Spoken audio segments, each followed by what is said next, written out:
Hello dear students. Today we discuss about some exercise numericals of chemical kinetics, in which first exercise number 4.13, calculate the half life of first order reaction from their rate constants given below. Students यहाँ पे आपको rate constant दिया है, तो first के लिए rate constant के 200 second inverse है। हमें क्या कैलकुलेट करना है? हाफ लाइफ टाइम यानी T1/2 फर्स्ट ऑर्डर के लिए है, तो फॉर्मूला होगा 0.693/K। सो 0.693/K यानी 200, और इनको आप कैलसी में जब डिवाइड करोगे सो आपको आंसर मिलेगा 0.003465 और सेकेंड। ये हुआ फर्स्ट। नाउ सेकेंड, तो देखो सेकेंड के लिए के आपके पास है मिनट में, 2 minute inverse. Same formula, half life time equals to 0.693/2। तो यहाँ पे आंसर बनेगा 0.3465, सॉरी यहाँ पे यूनिट रहेगा मिनट। सेम एज थर्ड भी हो जाएगा। के का वैल्यू है आपके पास 4 ईयर इनवर्स, और आपको यहाँ पे सेल्फ करना है। क्लियर? तो ये था एक्सरसाइज का 4.13। चलिए नेक्स्ट एग्जाम्पल। तो नेक्स्ट एग्जाम्पल आपके पास है यहाँ पे एक्सरसाइज का 4.14। देखो एग्जाम्पल में क्या है, तो the half life of radio active decay of carbon 14 is 5730 years. आपको यहाँ पे हाफ लाइफ दिया है, यानी T1/2 इक्वल्स टू 5730 ईयर्स। आगे क्वेश्चन पढ़ो। An archaeological artifact contain wood had only 80% of carbon 14 found in living trees। तो students, कोई एक लिविंग ट्रीज के कंपैरिजन में जो आर्टिफिशियल वुड है उनमें हमें 80% वुड मिलता है। तो हमें एस्टिमेट करना है एज ऑफ द सैंपल, यानी आपको टी कैलकुलेट करना है। देखो रेडियो एक्टिव सारी reaction first order of kinetic को फॉलो कर रही है। तो हमारे पास फर्स्ट ऑर्डर ऑफ काइनेटिक का फॉर्मूला है K equals to 2.303/T log R0/R। देखो पहले तो हमें के निकालना होगा, तो आप लोग अभी ऊपर निकाला ही था हमने कि के इक्वल्स टू 0.693/T हाफ। चलो 0.693/T हाफ, टी हाफ कितना है अपने पास? 5730। तो कैलकुलेट करो इनको। तो स्टूडेंट्स आपको आंसर मिलेगा 0.0001,209 और यूनिट रहेगा ईयर इनवर्स। ये हमने के निकाल लिया। क्लियर? ये के की वैल्यू यहाँ पे सब्स्टिट्यूट करनी है। हमें जो सैंपल है उनका एज यानी टाइम निकालना है। तो टाइम को मैंने सब्जेक्ट बना लिया। टाइम इक्वल्स टू 2.303 अपॉन ये के नीचे आ जाएगा और के का वैल्यू मेरे पास है 0.0001209। फिर लॉग। देखो स्टूडेंट्स, जो लिविंग ट्री होता है उनमें 100% कास्ट होता है, यानी 100% वुड होता है, और यहाँ पे जो सैंपल है उनमें 80% है। तो हम लोग ऐसे लिख सकते हैं, इनिशियली 100% और सैंपल में कितना है 80%। तो चलिए 0 से 0 कट। अभी हम 10 डिवाइडेड बाय 8 करेंगे। तो स्टूडेंट्स 10 डिवाइडेड बाय 8 करने पे आपको यहाँ पे आंसर मिलेगा लोग 1.25। बाकी एज इट इज़ 2.303 अपॉन 0.0001209। अभी आपको क्या करना है, लॉग निकालना है 1.25 का। तो लॉग निकालिए। तो स्टूडेंट्स जब लॉग निकालोगे तब आपको आंसर मिलेगा 0.0969 और बाकी एज इट इज़।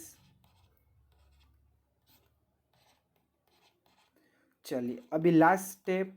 तो लास्ट स्टेप में आपको मल्टीप्लाई और डिवीजन करना है। सो हमें यहाँ पे टाइम मिल जाएगा ईयर्स में।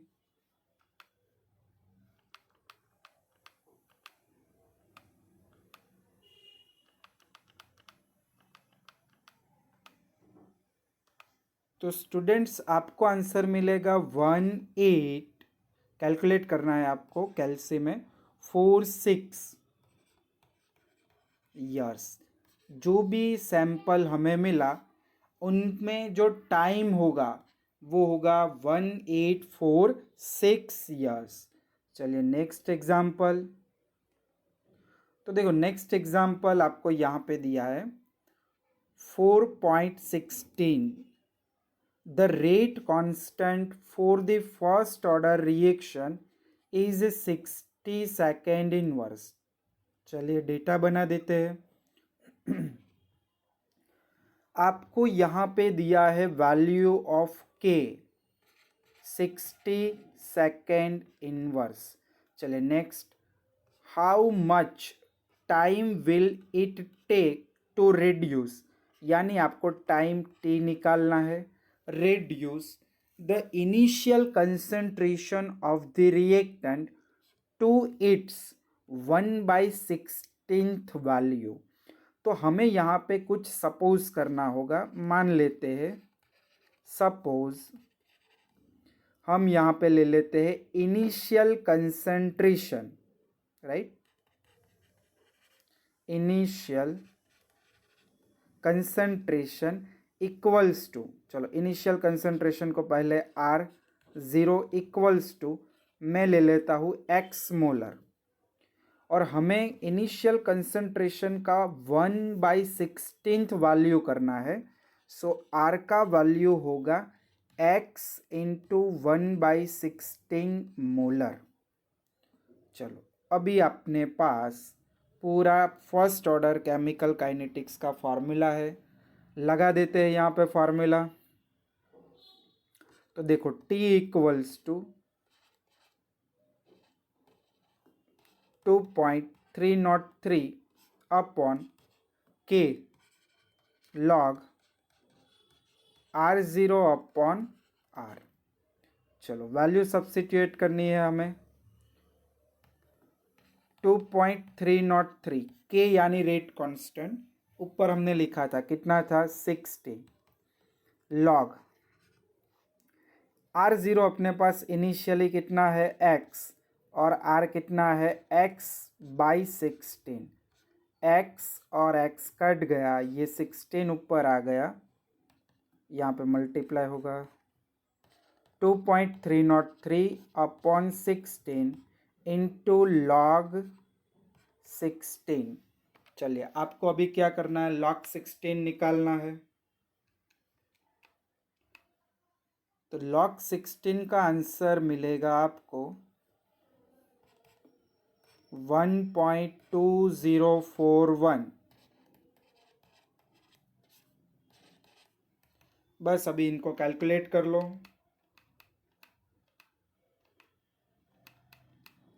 तो स्टूडेंट्स यहाँ पे फाइनली जो आंसर मिलेगा t इक्वल्स टू 0.0462 सेकेंड।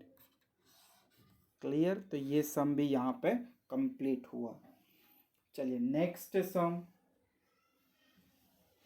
तो फिर देखो एक्सरसाइज का 4.17 मोस्ट आईएमपी एग्जाम्पल है और बहुत सिंपल एग्जाम्पल है। देखो क्या है कि during nuclear explosion one of the product is strontium 19 with half life of 28.1 years. तो देखो आपको हाफ लाइफ टाइम दिया है T1/2 28.1 years.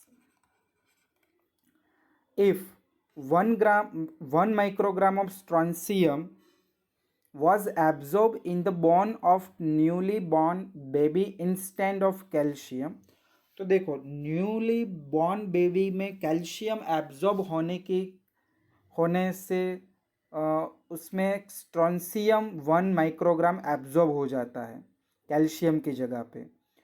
तो वो जो स्ट्रॉन्सियम है वो धीरे धीरे डिकम्पोज होगा, डिग्रेड होगा। तो हमें यहाँ पे 10 इयर्स के बाद उसकी बॉडी में कितना स्ट्रॉन्सियम है और 60 इयर्स के बाद कितना है वो निकालना है। तो देखो पहले तो हमने लिख दिया T1/2। चलिए इनके ऊपर से पहले K निकाल देते हैं। ये कैलकुलेशन हो गई ऐसे 0.693 डिवाइडेड बाई 28.1। सो यहाँ पे आंसर होगा 0.02466। ये होगा ईयर इनवर्स। क्लियर? चलो यहाँ पे आपको दिया है इनिशियल कंसंट्रेशन ये 1 माइक्रोग्राम। तो मैं यहाँ पे लिख सकता हूँ R0 इक्वल्स टू 1 माइक्रोग्राम। अभी आपको दो चीज़ निकालनी है। ए करके लिख रहा हूँ कि जब वो बेबी 10 इयर्स का होता है तब उनमें कितना स्ट्रॉन्सियम बचा होगा। तो हम यहाँ पे टाइम लेते हैं 10 इयर्स और हमें यहाँ पे निकालना है R0 देखो ऑलरेडी दिया है, के भी निकाल लिया, बस सिंपल फार्मूला रखना है। तो फार्मूला अपने पास है K equals to 2.303 upon T log R0 upon R। चलो के का वैल्यू ऊपर से लिख लो 0.02466 2.303 अपॉन टी यानी 10 years log R0 upon R। चलो अभी हम क्या करेंगे, ये दोनों वैल्यू को सामने ले जाएंगे तो मिलेगा 0.02466 into 10 upon 2.303 equals to log R0 upon R। चलो कैलकुलेट करो इनको।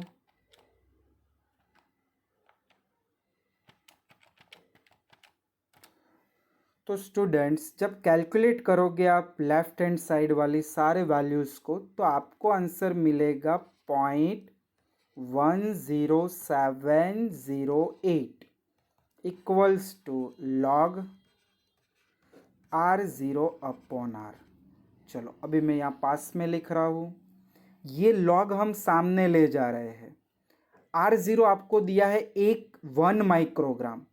चलो तो मैं यहाँ पे लिख सकता हूँ R0 की जगह पे 1 अपॉन R हमें कैलकुलेट करना है। लॉग सामने चला गया यानी बना एंटी लॉग ऑफ 0.10708। तो 1 अपॉन R इक्वल्स टू, चलो इनका एंटी लॉग निकाल लो।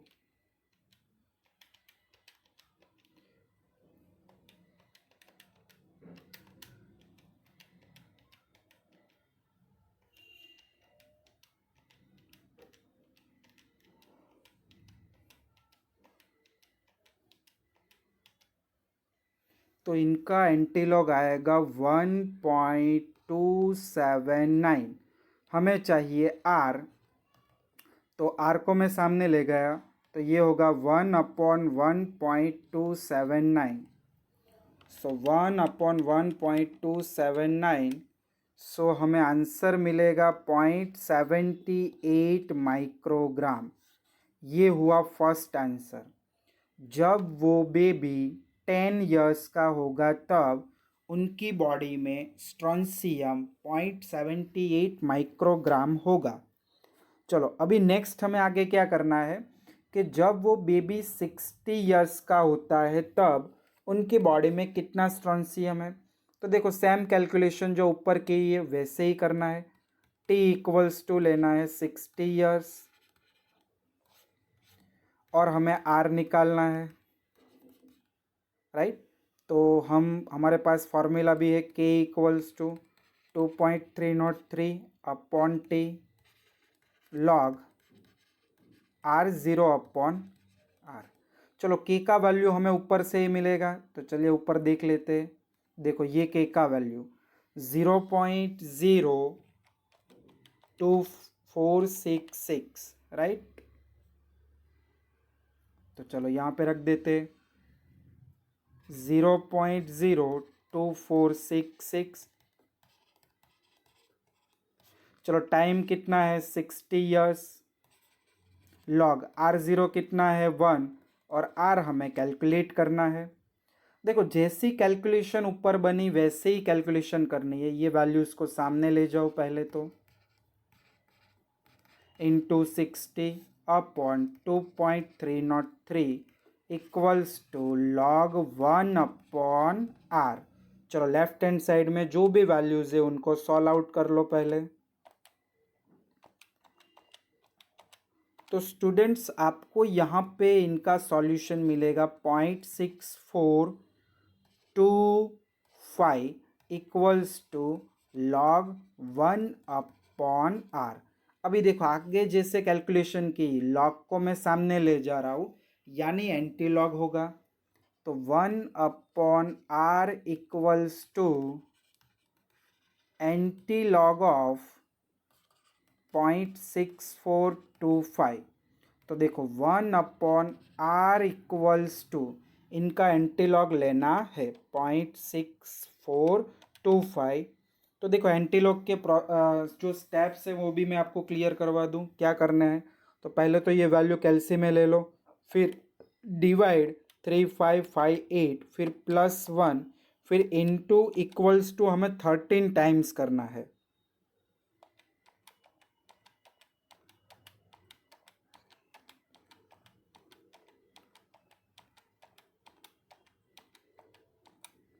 तो स्टूडेंट्स आपको आंसर मिलेगा 4.389। चलो हमें आर निकालना है, तो आर इक्वल्स टू 1/4.389।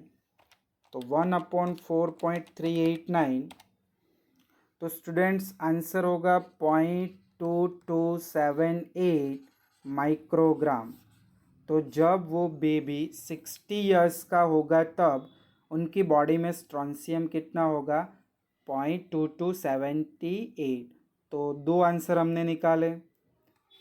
10 इयर्स के लिए मिला 0.78 माइक्रोग्राम और 60 इयर्स के बाद उसकी बॉडी में होगा 0.2278 माइक्रोग्राम।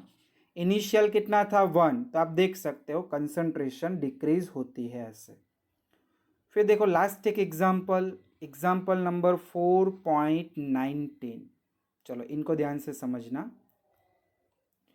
तो यहाँ पे आपको दिया है a first order reaction take 40 minutes, यानी टी इक्वल्स टू दिया है 40 मिनट फॉर 30% डिकम्पोजिशन।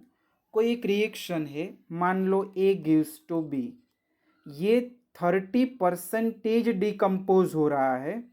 तो अगर मैं गैस कर लो, सपोज इनिशियल कंसंट्रेशन मान लो R0 इक्वल्स टू 100 मोलर है। क्यों 100 लिया? क्योंकि कैलकुलेशन हमें इजी बनाने हैं इसीलिए। अभी ये 30% डिकम्पोज हो रहा है, तो रिमेनिंग कंसंट्रेशन आर कितनी बचेगी? 100 में से 30% ही डिकम्पोज हुआ, यानी 70 मोलर। बस अभी आपको निकालना है टी हाफ, टी 1/2। क्लियर? तो पहले तो आपको रेट कांस्टेंट निकालना होगा। चलो निकाल लेते हैं rate constant. k equals to 2.303 upon T. T कितना है? 40 मिनट।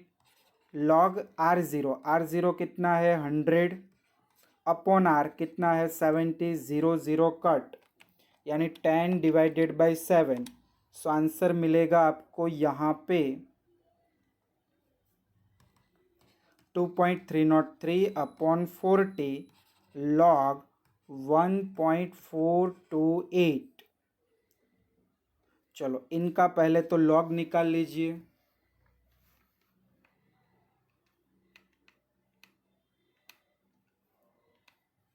तो स्टूडेंट्स इनका लॉग आएगा 0.1547 और 2.303 अपॉन 40, यानी आपको के का वैल्यू फाइनली कितना मिलेगा? तो मल्टीप्लाई कर लीजिए। स्टूडेंट्स आपको मिलेगा 8.90 इंटू 10⁻⁻3। ये मिला आपको के का वैल्यू। यूनिट रहेगा मिनट इनवर्स। हमें यहाँ पे के नहीं निकालना है, देखो हमें क्या निकालना है? T of. तो बस के मिल गया, तो आप ऐसे निकाल सकते हो T of equals to 0.693 upon K. 0.693 upon के मिनट इनवर्स, और इनको डिवाइड कर लो। सो 0.693 upon 8.9, so answer will be 0.0778 into 10⁻³ minute. So multiply करो तब मिलेगा आंसर आपको 77.8 मिनट। ये हुआ हाफ लाइफ टाइम। तो ये था last sum of the lecture. Clear? तो ये सभी सम्स कैलकुलेट करना, ये सभी सम्स की पीडीएफ आपको नीचे डिस्क्रिप्शन में मिल जाएगी। Thank you for watching.